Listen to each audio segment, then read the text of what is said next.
and I welcome the opportunity to make a contribution to this bill.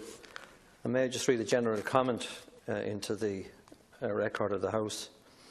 It says, "The present plight of politics is a subject of constant and generalised comment, but comment on the legal profession, particularly the courts, is more careful, although less cynical. Commentators are more fearful of the lawyers than the politicians. This is a very salient reality for those of us who believe that not just radical reform, but revolutionary reform is needed across the institutions of the state.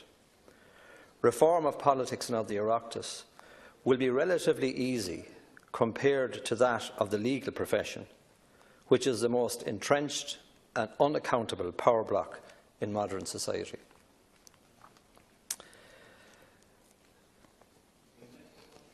The best getting accountability from the courts and the legal system will not be easy. Yet even judges must be accountable to somebody. Some thinking people believe that these two propositions are irreconcilable. The document I'm reading from then goes on to talk about a judicial board under the chairmanship of the Chief Justice. It talks about the need to give the Chief Justice and the President of the High Court, Court and District Courts a far greater role in relation to the standards in their court. Now, 17 years later, we are repeating the same argument that was put forward by Jim Mitchell in the year 2000. Good point. Now, in the meantime, nothing has happened. So I want to firstly, Minister Ross, compliment you on the stand that you have taken over many years in relation to this issue and indeed many other issues. Indeed, when you were on the Public Accounts Committee, you were vocal on the need for change and reform, and you were not afraid to question those that held power in the departments and hold them to account. I don't associate myself, or I want to disassociate myself from the many who have passed personal comments in relation to the stand that you have taken in this regard. And this morning I heard your speech from last night repeated, and I have to say that you gave a good account of yourself and the reforms that you obviously, sincerely believe in. This bill falls far short of what you want. And I would suggest to you, Minister Ross, that you know that. And I'm saying this to you directly out of respect.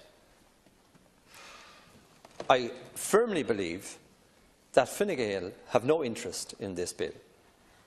And judging by past comments from members of your party dating back even before the year 2000, it's quite clear that you have a different point of view. So the system that we are now trying to develop in the context of this bill is one that I agree with. I like the conversation and debate around this issue. I believe that it's necessary, but I think that we are rushing as a Parliament into this debate and into this legislation without thinking it out fully. And the fact is that we will do irreparable damage to our judicial system if we continue the way that we're going. And I think that we need to stop and think about the reforms that we want. And some of those I absolutely agree in terms of what Minister Ross is saying, but we're going about it the wrong way. So in preparing for a debate like this, you tend to Google, as you do, and I read down through what is there in Canada, the system that is there, and other countries. And there are so many models of administration, appointment systems and justice systems out there that you could take from really any one of them and you could apply it here and it would work. But yet we don't want to do that. We want to mess around with the system, rush it through the Parliament and come up with some solution that we think is a solution that simply will not work. And I go back to that document of 2000, where it talks about, the Chief Justice and the presidents of the other courts. And all of that makes eminent sense to me. What doesn't make any sense, and what annoys the public, is the fact that we continue to offer in this House the excuse of separation of powers as the excuse that you can't talk about anything to do with the judges. Now, if we listen carefully over the last number of years, you'll see that the judges didn't feel any difficulty around making comments about the members of this House, about the processes in this House. They just said whatever they wanted to say. Now, I agree fully with the separation of powers. I do not agree with the use of that position to stop answering questions on behalf of the public or seeking the answers on behalf of the public from those that are in power. And I see no reason why we can't have a debate around issues affecting the judicial system in this House without being accused from the courts of doing something wrong. In 2001, there was a debate in the Public Accounts Committee about the wards of court, and everybody walked on eggshells to ensure they didn't upset the judiciary, because they were asking them to account for the millions of euros that are being looked after by the court system. And it was found in 2001 that the court system did not have an accountant reporting to the Secretary-General at that time and every year since. And the Secretary-General of that department in Justice at that time said that the state would have to pick up the losses in those funds. Now, if that is a fact, and I've put down a question, Minister, to you today in relation to this matter, if that is a fact, then the question has to be answered: what are you going to do about those losses? Will you undertake to challenge the audit for the wards of court? Will you insist that they get a complete report on how the money was invested and a reason as to why some of the huge amounts of money, up to €500,000 or €250,000, are now down to €20,000 or €60,000? Is the state going to pick up the tab for the balance? And will you insist on the courts speaking directly to and accounting to each and every one of those families that are trying to get answers? Now, you might ask, what has that got to do with this bill? It has everything to do with it, because they were told at that time in the Public Accounts Committee of 2001, I wasn't a member, but they were told they couldn't ask any questions about it because it was the courts. And that's just a fig leaf. It's just smoke and mirrors, and everyone knows it. It doesn't damage in any way the judicial system, the separation of powers. It is simply a question of the political will within the Department of Justice, and you as Minister in this case, to get to the truth for the people that we represent. And my biggest fear in relation to this committee, the selection process, is that it will end up being manned or womaned by the usual suspects from either the Department of Justice or indeed the justice area. That's what my greatest concern is. Now, we have to ask about the quality of the people that we appoint as judges. So, if we agree that all of the judges that were appointed up to now are wonderful people and doing the right job, I don't have any complaints about them. But I'll ask you this. Why is it then, when a judge in the case of Charles Farrell versus the Department of Agriculture, I don't expect you to know these cases, but they're familiar cases to those who are on the Public Accounts Committee. Why is it, when people are the family representing that case, writes to the Department of Justice, demanding answers and asking for justice in that case, that they're told, and it's there in correspondence, you can check it, the separation of powers, we can't deal with it. The man was robbed by the state. Now, let's go to another case, Fannin, Douglas Fannin versus the Department of Agriculture. So Judge Reynolds chastises the Department of Agriculture for their behaviour in that case. The man was vindicated in court. Sorry, it is an order, Minister. He was vindicated in court. The department completely ignored the judge and the ruling, and they still haven't paid him. Another example of, use the separation of powers to ensure that another one of our citizens doesn't get the justice that they deserved.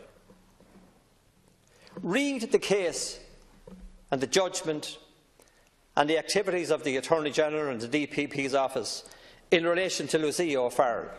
Again, we're told they can't discuss that now because that's the separation of powers. It is scandalous what went on in that. It tells you everything that's wrong about the state. And we've heard it in this House time and time again. And yet nobody wants to involve themselves in finding a solution because it's the courts. And all of us in this House know that that's a complete spoof. That's a complete spoof. If you go then to the King's Inn, I think it's a charitable status, and you look at the appointment of judges and how immediately on their appointment they become benchers. I think that's the title that they get. So the benchers are there mixing it around with former Attorney-Generals, former Secretary-Generals of a department. They look after the wine, I think, and the good food. And they all have a chat together in this plush surroundings, and they share stories, I'm sure. Barristers, judges, Attorney-Generals, Secretary-Generals. And we think that that's okay. Well, I don't think it's okay. I don't think Minister Ross thinks it's okay. And I put down a parliamentary question in relation to the King's Inn and in relation to the fact that they automatically make benchers out of judges, whether the judges like it or not. And they're all part of this club. Now, needless to say that the parliamentary question was only half answered. No need for a parliamentary question. You can ask whatever design. No, I could ask you equally so, Minister. And if you're so clever about it, and you understand it so well, because you're part of and parcel of the status quo yourself, well, then you might do something about it. You might do something about it.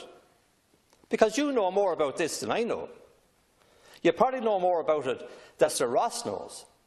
And that's why you're pulling the wool over his eyes in relation to this particular piece of legislation. And he probably knows it as well, in fairness to him. But he has to go along with it to cover his backside in relation to the commitment in the programme for government. But I would say to you, Minister Ross, do not be afraid of the guys and the gals you sit around with in the Cabinet. Be yourself as you always were, and you'll achieve a lot more, because they ain't up to scratch, and they are attempting to pull the wool over your eyes. I'll turn to the repossession courts. Another example of kicking the can down the road. We in this House set up those courts. So every Wednesday in Kilkenny, there's 30 or 40 cases for repossession. And in fairness to the registrar, she kicks the can down the road and she leaves those people in their houses. But here's the scene. court is full of kids with their parents or individuals under pressure and distress, and the registrar is there and is whispering all around her desk, because that's the way they do it. So on this side you have the barristers and solicitors, just like Jim, all there, all ordinary people, but all playing the game. And on this side you have the poor, distressed and traumatised family in front of this, high bench, and the can is kicked down the road. Now, whose fault is that? Is it the quality of the judge, or is it the quality of the legislation, or is it our fault? And I would suggest, Minister, it is our fault. We have made a mess of that legislation. We have put registrars and judges into awful predicaments, determining the future of families, their properties, their well-being and their mental health. And we sit in this House discussing this bill when there are so many other key issues facing families and their courts, repossession and their futures. We have 77,000 people out there with distressed mortgages. We have the banks now inviting in the vulture funds. We have this House, in the Senate today, the government refusing to consider a solution to that problem in terms of the presentation of a cooperative society and a bill. Political parties, even my own, don't know how to respond to it. In fact, I don't think they do want to respond to it. I think they like the status quo. It's a comfortable old place to be, and you won't get into trouble. But what happens? 77,000 people in front of the courts kick the can down the road and continue to abuse family after family. And I think that that is reprehensible. Now, Minister Ross, you sit in Cabinet and you have approved another bill. It's a Public Office Standards Bill. Now, that comes before the Committee of Finance. We dealt with it at committee stage. It's kind of stalled now at the moment because the lads that keep you in power on this side of the House are trying to put a check on it. Including you, John. Including me, yeah. Absolutely, yeah. As Chairman of the Finance Committee, aren't you sitting there with me watching me do it? Absolutely, yeah. Yeah, and only for me, where would you be? So the fact of the matter is, you will have your time now, Deputy, take it easy. The fact of the matter is that in that bill, it explicitly excludes the judiciary. No more nasty forms for them to fill out, like the ones you have to fill out, Minister Ross, on your returns, or that the county councillors will have to fill out. No nasty forms like that for them. They don't have to report at all. But you stood over that bill. You okayed that bill. And you're also okaying, which I don't like, which is the setting up of another quango. And it is a quango. You have a director, you have staff, you have the Judicial Appointments Commission, 13 people, you have the office to back that up, and I'm sure that all of these will come with glossy magazines and reports at the end of every year. And everyone within the system will be delighted. The status quo approves. And all of this for 20 jobs a year. Now, I'd imagine if you picked a few good lads out of this House here, they could interview those judges. They could probably, or the potential judges, they could probably go down through the Bangalore principles with them, which we haven't signed up to either. They could probably deal with their independence, impartiality, integrity, propriety, equality, competence and diligence. It's more or less what you want for most jobs. And then make a decision and get on with the job. And then have separation of powers. But let's have accountability in this House. Accountability for the citizen. Let's have good, decent legislation that reflects the will of this Parliament. Not legislation that's just pulled together with the only real conviction behind it and passion behind it being Minister Ross. Not Fine Gael, for sure. Not Fine Gael, for sure. And I'd ask you to give this bill plenty of time in the House, to ask and encourage amendments to the bill, because there's far too many pieces of legislation that now pass through this House, and it's only after their passage we discover how really, really bad they are. So I would suggest plenty of time, good committee stage, and listen to the opposition. Or we might press the other button, not the abstention one.